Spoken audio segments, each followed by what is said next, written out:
Hello friends, வணக்கம். Welcome back to my channel. நீங்கள் இது வரைக்கும் நம்ம சேனலை சப்ஸ்கிரைப் பண்ணாமல் பார்த்துட்டு இருந்தீங்க அப்படின்னா சப்ஸ்கிரைப் பண்ணிட்டு பாருங்கள். கூடவே இருக்கிற பெல் பட்டனை ப்ரெஸ் பண்ணிக்கோங்க. இப்போ நம்ம கதைக்குள்ளே போயிடலாம். இங்கு பூசாரி முனியன் திடீரென்று தூக்கத்தில் இருந்து எழுந்து மேல் மூச்சு கீழ் மூச்சு வாங்க நேராக பூஜை அறையை நோக்கி சென்றார். அவர் உடலை ஒரு குலுக்கு குலுக்கி, ஏ கருப்பா, என்னது அடைஞ்சு கிடந்த வெளியே வந்துருச்சு, இனி அது எத்தனை பலி கேட்க போகுதோ, இனி எத்தனை அப்பாவி உயிர் போக போகுதோ, நீதான்ப்பா உன்னையே நம்பி இருக்கிற பிள்ளைகளை காப்பாற்றணும். காலை பொழுது ஒவ்வொருவருக்கும் ஒருவித பயத்துடனே விடிந்தது. காலை 5 மணிக்கெல்லாம் பெண்கள் எழுந்து வீட்டு வேலை பார்க்க ஆரம்பித்து விடுவார்கள்.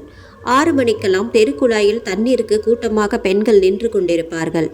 காலை மாலை 2 வேளையும் தண்ணீர் வந்தாலும் காலை மட்டுமே எப்பொழுதும் கூட்டமாகவே இருக்கும். இதனால் தான் என்னவோ மாரியம்மாளின் மூத்த மகள் சுப்புலட்சுமி 7 மணிக்கு வேலைக்கு போக காலை 4 மணிக்கெல்லாம் அடிக்குழாயில் குளித்து துணி துவைத்து விட்டு தண்ணீர் எடுத்து வந்து விடுவாள். மாரியம்மாளுக்கு மொத்தம் 7 பெண் குழந்தைகள், ஒரு ஆண் குழந்தை. சுப்புலட்சுமி ஆண்களுக்கு நிகரான தைரியமும் திடமும் கொண்ட பெண். இன்று அவள் வழக்கம் போல தண்ணீர் எடுக்க சென்றாள்.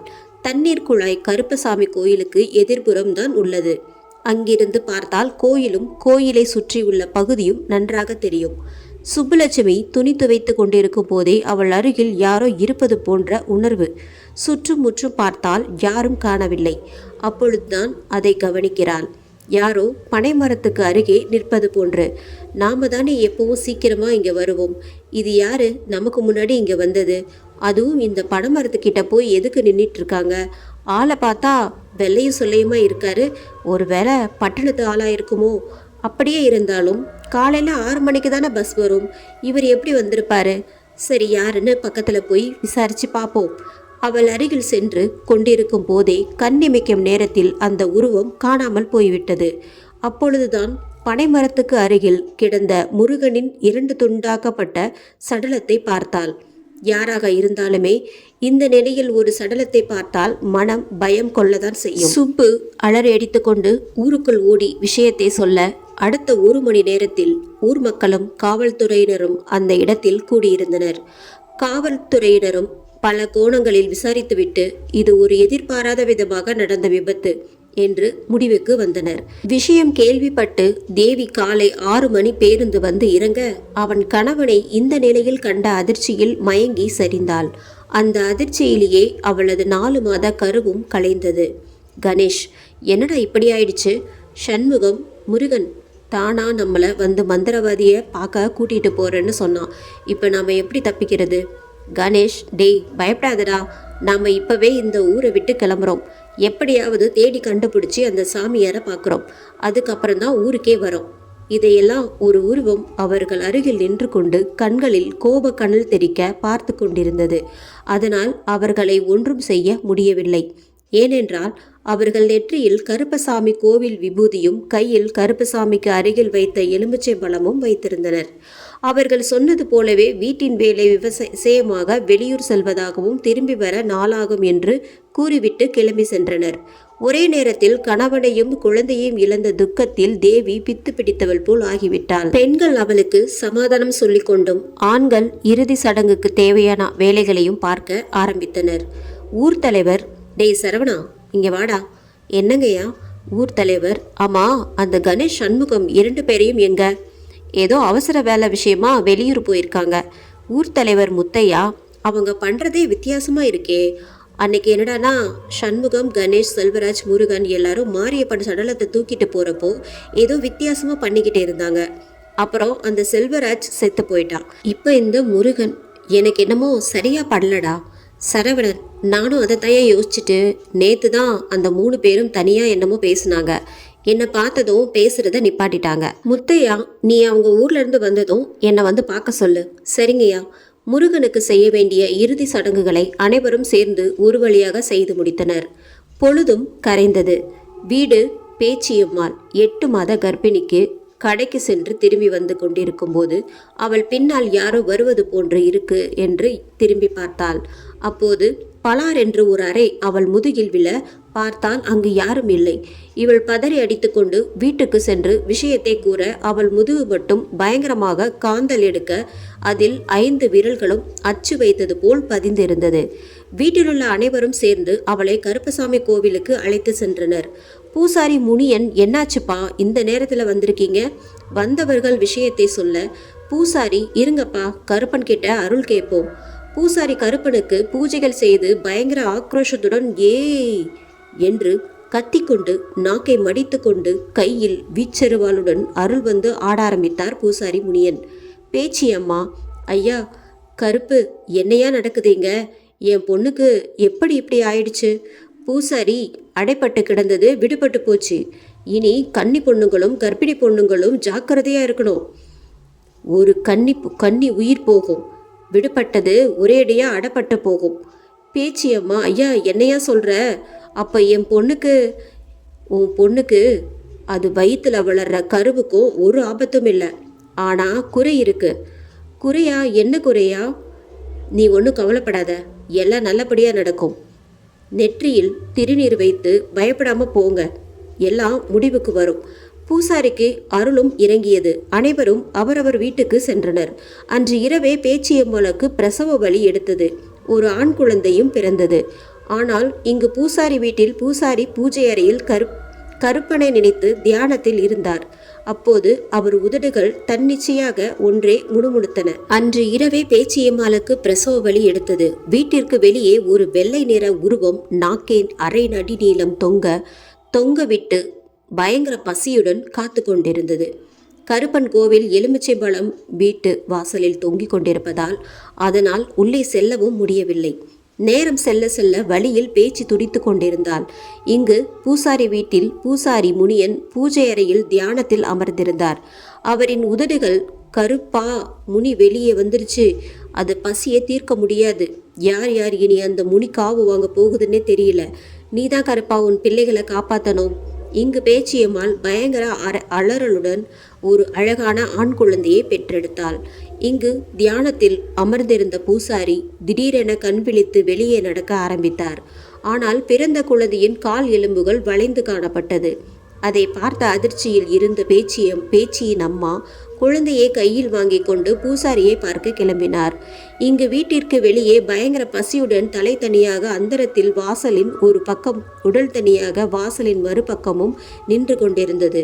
அதன் தலையோ பசி பசி, பயங்கர பசி, அகோர பசி, உயிர் பலி என சொல்லிக்கொண்டே அந்தரத்தில் மிதந்து கொண்டிருந்தது. பேச்சியம்மாளின் அம்மா குழந்தையை தூக்கி கொண்டு வாசலில் கால் வைக்க இருந்த நொடி அவரின் எதிரில் இருந்த உருவத்தை பார்த்து அப்படியே நின்றுவிட்டார். அங்கு பூசாரி முனியன் நின்று கொண்டிருந்தார். பேச்சியின் அம்மா, பூசாரி உங்களை பார்க்கத்தான் கிளம்பின, இப்ப நீங்களே எதிரில் வந்து நிற்கிறீங்க. சரிம்மா, அதுக்குன்னு பச்சை புள்ளைய தூக்கிட்டு நடுராத்திரி வெளியே வருவியா? எதுவாயிருந்தாலும் வாங்க, உள்ளே போய் பேசலாம். பேச்சியின் அம்மா, ஐயா சாமி, ஏதோ நினப்பில் புள்ள இப்படி பிறந்துடுச்சேன்னு கவலையில் நடுராத்திரியை மறந்துட்டு, வாங்க பூசாரி உள்ளே வாங்க. பேச்சியின் அம்மா பூசாரியை கூப்பிட்டு திரும்பும் போது நிலை கண்ணாடியில் தெரிந்த உருவத்தை கண்டு நடுநடுங்கி போய்விட்டார். பூசாரி திரும்பி வாசலை பார்க்க அங்கு நின்றிருந்த அகோர உருவம் காற்றில் கரைந்தது. உள்ளே சென்றவுடன் குழந்தையை பூசாரியின் பாதங்களில் போட்டு தானும் நெடுஞ்சாயல் கிடையாக காலில் விழுந்தார் பேச்சியின் அம்மா. பூசாரி ஒரு மர்ம புன்னகையுடன் குழந்தையை ஆசிர்வதித்து, இனி எந்த ஆபத்தும் இல்லை, குழந்தையும் நன்றாக வருவான் என்று கூறி சென்றார். பொழுதும் மெல்ல மெல்ல புலர்ந்தது. இங்கு பூசாரி வீட்டில் பூஜை அறை வாசலில் மயங்கி கிடந்த பூசாரி வெளியே சத்தம் கேட்க வெளியே சென்று பார்த்தார். அங்கு பேச்சியம்மாளின் அம்மா கையில் குழந்தையுடன் நின்றிருந்தார்.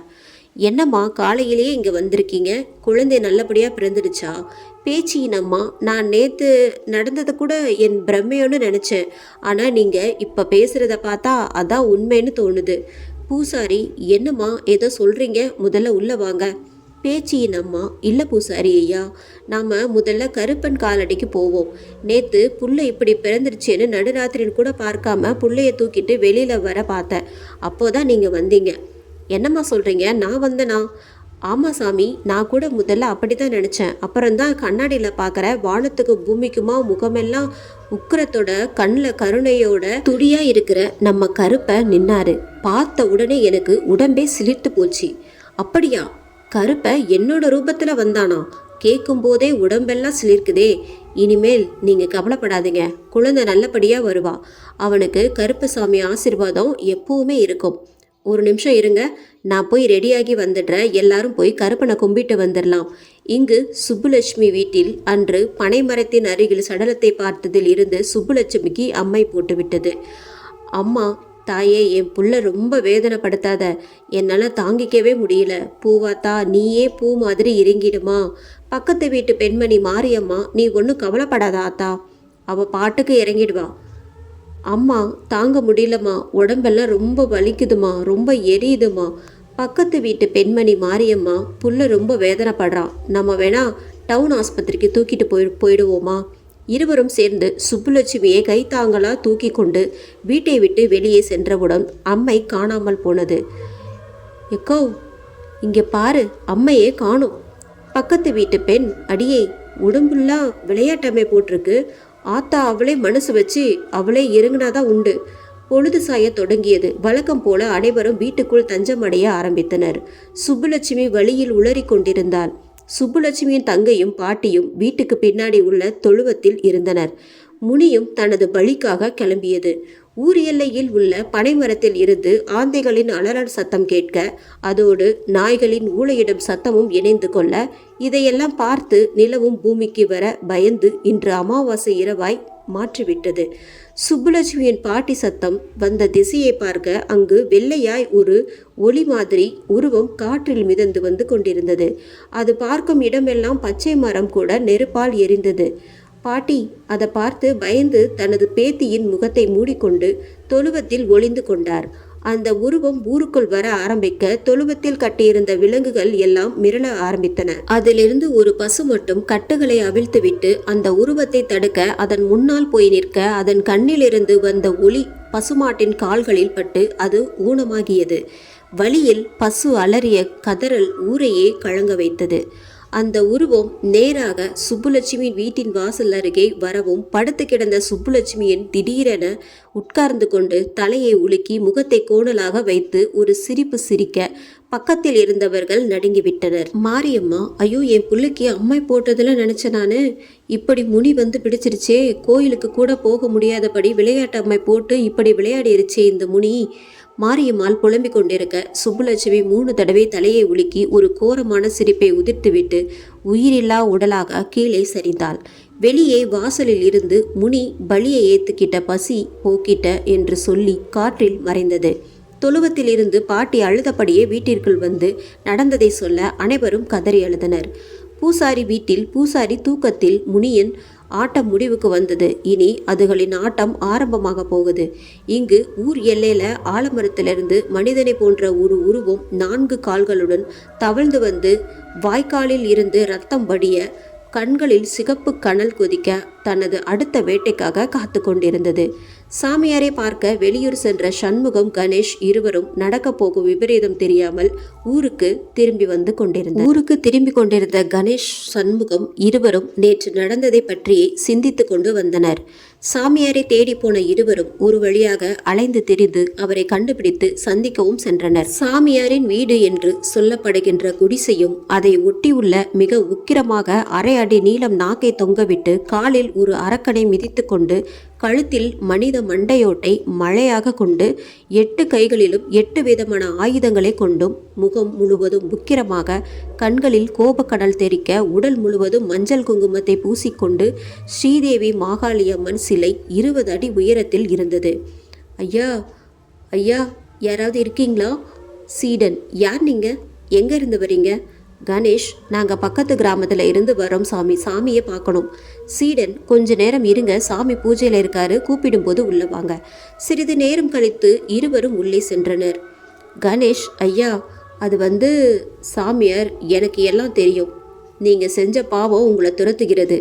அறிந்தோ அறியாமலோ செய்த பாவம்தான், அந்த சாபம்தான் உங்கள் வம்சத்தையே அழிக்கும். சண்முகம், என்னையா சொல்கிறீங்க? நாங்கள் என்னத்தை செஞ்சோம் ஐயா?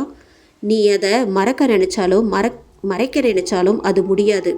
ஒரு பத்தினி பெண், அதுவும் கர்ப்பிணி பெண்ணின் சாபம் ஞாபகம் இருக்கிறதா சாமுண்டீஸ்வரி? இதை கேட்டதும் இருவரும் பயத்தின் உச்சத்தை கண்டனர். ஐயா, அது தேவையில்லை, உங்கள் விளக்கம் என்னை நம்பி வந்திருக்கீங்க. என்னால் முடிஞ்ச அளவுக்கு முயற்சி பண்ணுறேன். இது உங்களுக்காக இல்லாட்டியும் இறந்து நிம்மதி இல்லாமல் அலைகிற அந்த ஆத்மாவுக்காக. நான் தருகிற தாயத்தை உங்கள் கைகளில் கயிறை உங்கள் வீட்டு வாசலில் கட்டிவிடுங்கள். ஆபத்து உங்களை நெருங்காது. இன்று அமாவாசை. நீங்கள் நாளை காலை ஊருக்குள் செல்லுங்கள். நான் இன்று இரவு மகாகாளிக்கு இரவு பூஜையை முடித்துவிட்டு நாளை இரவு உங்கள் ஊருக்கு வருகிறேன். செல்லுங்கள். ஜெய் ஸ்ரீ மகாகாளியே போற்றி. இப்பொழுது காலை பொழுதில் இருவரும் கிளம்பி ஊருக்கு வந்து கொண்டிருந்தனர். இவர்கள் வரவை எதிர்பார்த்து காத்து கொண்டிருந்தது அந்த கோர உருவம். அங்கு சாமியார் வீட்டில் சீடனுடன் பேசி கொண்டிருந்தார்.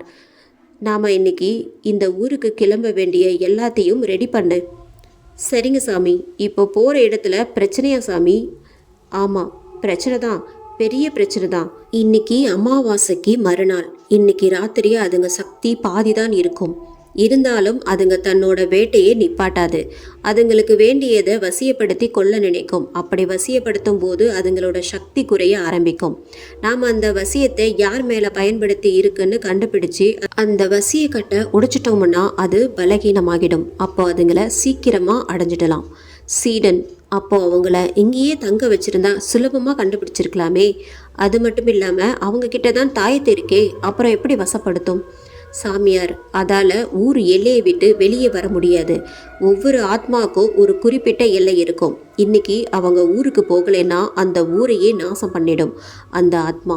அது மட்டும் இல்லாமல் அவங்க அந்த ஆத்மாவை பார்த்தா மட்டும்தான் அதால் அவங்கள வசியப்படுத்த முடியும். தாயத்து அவங்க பாதுகாப்புக்கு மட்டும்தான். அந்த தாயத்து இருக்கிற வரைக்கும் அவங்க கிட்ட அதால் நெருங்க முடியாது. ஆனால் வசியப்படுத்த முடியும். ஒருவேளை 2 பேரையுமே அதுங்க வசியப்படுத்திடுச்சுன்னா? சாமியார்: இல்லை, அதுங்களோட சக்திக்கு ஒருத்தரை மட்டும்தான் கட்டுப்படுத்த முடியும். அது மட்டும் இல்லாமல் நாம் வசியத்தை கண்டுபிடிக்கிற விஷயம் அவங்க 2 பேருக்கும் தெரிய வேண்டாம். தெரிஞ்சால் அந்த ஆத்மா உடனே அவங்கள கொல்ல நினைக்கும். இப்போது இவங்களை பழி வாங்கிறது சாதாரண பிரேத ஆத்மாவா, இதோட அதிக சக்தி வாய்ந்ததா, எல்லைகள் இல்லாதது பிசாசு. அதுங்களை அழிக்கிறதும் கட்டுப்படுத்துறதும் ரொம்ப கஷ்டம். இதே மாதிரியான பிரேத ஆத்மாக்கள் தான் அதீத சக்தி பெற்று பிசாசாக உருவாகிறது. இதை சொல்லும் போதே சாமியாரின் கண்கள் கலங்கின. பிறகு ஒரு வழியாக சமாளித்தவாறு: சரி, இப்போ எதுக்கு அதெல்லாம்? போக வேண்டிய ஏற்பாடை கவனி. அவன் சென்ற பிறகு பழைய ஞாபகங்கள் அவரை ஏதோ செய்ய மகாகாளியை வணங்க சென்றார். இங்கு இருவரும் ஊருக்குள் வந்து இறங்கினர். அங்கு இவர்களுக்கு எதிரில் இருப்பதை பார்த்து அதிர்ச்சியடைந்தனர். அங்கு சுப்புலட்சுமியின் வீட்டை நோக்கி கூட்டம் கூட்டமாக மக்கள் சென்று கொண்டிருந்தனர். அங்கு மாரியம்மாள் தன் மகளின் உடலின் முன் அமர்ந்து கதறி அழுது கொண்டிருந்தார். அதை பார்த்து கொண்டிருந்த அந்த கோர உருவத்தின் கண்களிலும் கண்ணீர் துளி எட்டி பார்க்க அது இவர்களை பார்த்ததும் கோபத்தலனாக மாறியது. கணேஷ்: ஐயா, பெரியவரே, என்னாச்சு? திடீர்னு எப்படி இப்படி நடந்துச்சு? பெரியவர்: அட தம்பிங்களா, இப்போதான் வரீங்களா? எங்கே போயிருந்தீங்க 2 பேரும்? நீங்கள் இல்லாத நேரத்தில் என்னமோ நடந்து போச்சு. அவரும் நடந்ததை சொல்லிவிட்டு கிளம்ப இருவரும் வாயெடுத்து போய் நின்றனர். சண்முகம்: டேய், என்னடா இது, புதுசாக பேயெல்லாம் வருது? டேய், பேய் இல்லடா, அது முனியோ இல்லை என்ன பிடிச்ச சனியோ, கேட்கவே பயமாக இருக்குடா. டேய், பயப்படாதடா, அதான் போயிடுச்சுன்னு சொன்னாங்கல்ல. அப்படியும் ஏதாச்சும் சந்தேகம் இருந்தால் இன்னைக்கு ராத்திரி தான் சாமியார் வருவார்ல, அப்போ அவர்கிட்டயே கேட்டு தெரிஞ்சுக்கலாம். சரி, ரொம்ப நேரம் இங்கேயே நிற்காம போய் நாமளும் ஆக வேண்டிய காரியத்தை பார்ப்போம். இருவரும் சென்றுவிட்டு வாசலிலும் கயிறை கட்டினர். இவர்களை பார்த்ததில் இருந்தே இவர்களை நெருங்க முடியாமல் அந்த அகோர உருவம் தவித்து கொண்டிருக்க, இப்பொழுது வீட்டிற்குள்ளும் போக முடியாமல் கோபத்தின் உச்சியை அடைந்தது. தனது மொத்த சக்தியையும் பயன்படுத்தி நெருப்பு ஜுவாலையாக உருமாறி ஒருவனை வசியப்படுத்தியது. இங்கு இருவரில் ஒருவன் மட்டும் வாசலை பார்க்க அங்கு 5 என்று நெருப்பு ஜுவாலையாக எரிந்து கொண்டிருந்தது. அவனும் மெல்ல மெல்ல வசியம் கட்டுக்குள் செல்ல ஆரம்பித்தன. ஜெகன் திரும்பி பார்க்க அங்கு அந்த சாமியார் நின்று கொண்டிருந்தார். சாமி, நீங்களா? என்னப்பா, பெயரையும் ஊரையும் மாத்திட்ட, எல்லாம் மாறிடுமா? சாமி, அது புரியுதுப்பா. 6 மாதத்திற்கு முன் உனக்கும் உன் கூட இருந்தவங்களுக்கும் நடந்ததுக்கு இப்போ ஒரு தீர்வு சொல்லதான் உன்னை தேடி இங்கே வந்தேன். ஆனால் நீ பயத்தில் ஒரே இடத்துலையே ரொம்ப நேரமாக ஓடிக்கிட்டே இருக்க. இதை கேட்டவுடன் ஜெகன் முகம் பயத்தில் வெளிரியது. ஜெகன் சுற்றி முற்றி பார்க்க அது அவன் வீடு. அவனுக்கு ஒன்றும் புரியவில்லை. தலையை வெடித்துவிடும் போல இருந்தது. சிறிது நேரத்திற்கு முன்பு வரை சுடுகாட்டில் பயந்து கொண்டிருந்தவன் இப்பொழுது அவன் வீட்டிலே இருப்பது அவனுக்கு அதிர்ச்சியாய் இருந்தது. சாமியார், என்னப்பா ஒண்ணுமே பேசாம அமைதியா இருக்க? நடந்த அனைத்தையும் சாமியாரிடம் சொல்ல சாமியாரும் அதை அதிர்ச்சியுடன் கேட்டுக்கொண்டிருந்தார். பயப்படாதப்பா, உனக்கு ஒரு உபாயம் சொல்லதான் நான் இங்கு வந்தேன். இங்கு வந்து பார்க்கும்போது வீட்டின் கதவும் திறந்திருந்தது. உள்ளே வந்து பார்த்தால் நீ ஒரே இடத்தில் ஓடிக்கொண்டிருந்தாய். ஜெகனுக்கு எல்லாம் குழப்பமாக இருந்தாலும் அனைத்தையும் மறந்துவிட்டு எப்படியாவது தப்பித்து விட வேண்டும் என்று எண்ணி சாமியாரிடம் கேட்டான். ஜெகன், உபாயமா? அது என்ன சாமி? நீங்கள் செய்த பாவத்தின் கணக்கை நீங்கள் அனுபவித்தீர்களா? இப்பொழுது அதற்கான தீர்வு ஒன்று உள்ளது. அது என்ன தீர்வு சாமி? நீங்கள் செய்த பாவத்தை தோண்டி எடுத்து அதற்கு விமோசனம் அளிக்க வேண்டும். அதுவும் உன் கையால் நடக்க வேண்டும் என்பதற்கான இதுவரை நீ உயிரோடு இருக்கிறாய். நேரங்கட்ட நேரத்தில் இந்த சாமி வேற தூய தமிழ்ல பேசுறது ஏதேதோ பேசிட்டு இருக்காரு. ஒண்ணுமே புரியுற மாதிரியே இல்லையே. சாமியார், என்ன தம்பி ஏதோ புலம்புற மாதிரி தெரியுது? அது ஒன்றும் இல்லை சாமி. தெரியும்பா, அது தெரியாமலையா யாராலையும் உன்னை கண்டுபிடிக்காத மாதிரி இடத்துல நீ இருந்தும் உன்னை தேடி சரியா வந்தேன். சரி, நான் தெளிவாக சொல்கிறேன் கேள். உங்களால் பாதிக்கப்பட்டு இறந்ததால சாமுண்டீஸ்வரி அவளோட பிரேதத்தை தோண்டி எடுத்து அதற்கு முறைப்படி செய்ய வேண்டிய காரியங்களை செய்யணும். அதுவும் உன் கையால தான் செய்யணும். இதுவும் நான் உனக்காக செய்யல, நிம்மதி இல்லாம அலைகிற அந்த பிரேத ஆத்மாவுக்காகத்தான். ஜெகன், சரிங்க சாமி, இதை எப்போ செய்யணும்? வருகின்ற அமாவாசைக்கு அடுத்த நாள். அமாவாசைக்கு அடுத்த நாள் என்று சொன்னவுடன் ஜெகனிற்கு அன்று நடந்த அனைத்தும் மனதில் ஓட ஆரம்பித்தது. யார் இந்த ஜெகன்? ஏன் பெயரை மாற்றி சுற்றி கொண்டிருக்கிறான்? சாமியார் ஏன் அந்த பிரேத ஆத்மாவுக்காக இவ்வளவு செய்கிறார்? அமாவாசைக்கு அடுத்த நாள் என்று சொன்னவுடன் ஜெகனிற்கு அன்று நடந்த அனைத்தும் மனதில் ஓட ஆரம்பித்தது. அன்று அமாவாசைக்கு அடுத்த நாள் சண்முகம், கணேஷ் இருவரும் ஊருக்குள் வந்ததிலிருந்து யாரோ இவர்களை கண்காணிப்பது போல இருந்தது. ஆனால் இருவரும் ஒருவருக்கொருவர் அதை பற்றி சொல்லிக் கொள்ளாமல் வீட்டை நோக்கி நடக்க ஆரம்பித்தனர். இன்னும் கோவில் கும்பாபிஷேகத்திற்கு 2 வாரங்களே இருக்க கும்பாபிஷேகத்திற்கு சில ஏற்பாடுகள் நடந்து இருந்தன. கோவில் வாயில்களில் தோரணங்களும் அங்கங்கு வெளிச்சத்திற்கு மரக்கம்புகளும் விளக்குகளும் கட்டி வைக்கப்பட்டிருந்தன. மக்கள் அனைவரும் மாரியம்மாளின் வீட்டின் முன் நின்றிருந்தனர். சிலர் சுப்புலட்சுமிக்கு செய்ய வேண்டிய காரியங்களை செய்து கொண்டும் பெண்கள் சிலர் சுப்புலட்சுமியின் பிரேதத்தின் முன் அழுதும் கொண்டிருந்தனர். கணேஷ், சண்முகம் இருவரும் சாமி கயிறுடன் அங்கே செல்லக்கூடாததால் நேராக வீட்டிற்கு சென்றனர். கணேஷ், டே சண்முகா, இன்னைக்கு என் வீட்டிலேயே 2 பேரும் தங்கிடலாமா? உங்க வீட்டுக்கு போய் தங்குனா இரவு சாமியார் வரும்போது உங்க அம்மா அப்பா கிட்ட சொல்லி சமாளிக்க, அதனால என்னோட வீட்டிலேயே இன்னைக்கு தங்கிடலாம். கணேஷிற்கு அம்மா அப்பா என்று யாரும் இல்லை. சிறு வயதில் இருந்தே அவனது மாமாதான் அவனை வளர்த்து வந்தார். 1 வருடத்திற்கு முன்புதான் அவரும் இறந்து விட்டதால் இப்போது அவன் தனியாக தான் உள்ளான். சண்முகத்திற்கு கணேஷ் கூறியது சரி என்று படவே அவனும் ஒத்துக்கொண்டான். முதல்ல போய் உங்க வீட்டு வாசல்ல இந்த கயிறை கட்டிடுவோம்.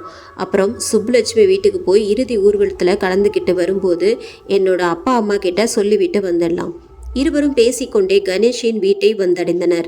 அங்கு சாமியார் குடிலில் சாமியார் ஸ்ரீதேவி மகாகாளியம்மன் சிலை முன்பு தியானத்தில் இருந்து அமர்ந்திருந்தார். அவரின் மன கண் முன்பு பழைய நினைவுகள் எல்லாம் வந்து கொண்டிருக்க அவரையே அறியாமலேயே அவர் கண் கலங்கின. அப்பொழுது அங்கே வந்த சீடன் சாமியாரிடம், சாமி, அங்க கிளம்ப எல்லா பொருளும் தயார் பண்ணிட்டேன்.